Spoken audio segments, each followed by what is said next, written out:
कमाल को कबीर साहब ने मुर्दे से जीवित किया। तब शेख तकी ने कहा कि मैं इस लीला को नहीं मानता।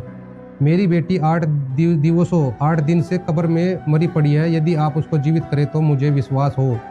कबीर साहब सिकंदर शाह और सेतकी सहित उस लड़के की कब्र पर गए। वहां पहुंचकर कबीर साहब ने पुकारा, उठ सेतकी की बेटी, वह नहीं उठी। फिर कहा, उठ सेतकी की बेटी, फिर भी वह नहीं उठी। तीसरी बार कबीर साहब ने कहा, उठ कबीर की बेटी। उस समय वह लड़की जीवित होकर कब्र से निकल पड़ी।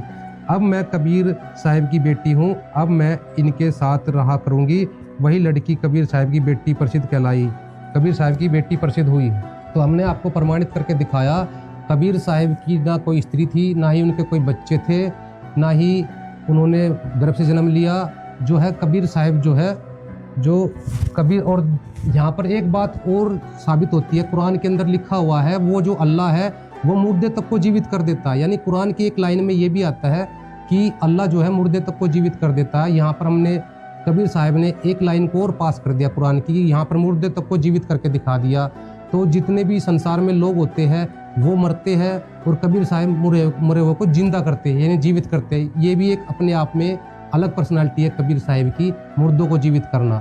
वो उन जैसा दूसरा कोई नहीं है, वो एक ही है सृष्टि के अंदर कबीर साहब। दर्शकों, आपने कबीर सागर में यह भी देखा कि कबीर जी के कोई पुत्र पुत्री नहीं थे, बल्कि उन्होंने 2 मुर्दों को जीवित किया था। वे ही उनके साथ संतान रूप में रहा करते थे, जिससे यह भी सिद्ध होता है कि कबीर जी मुर्दों को भी जीवित कर सकते हैं, जो कि अल्लाह की एक पहचान है।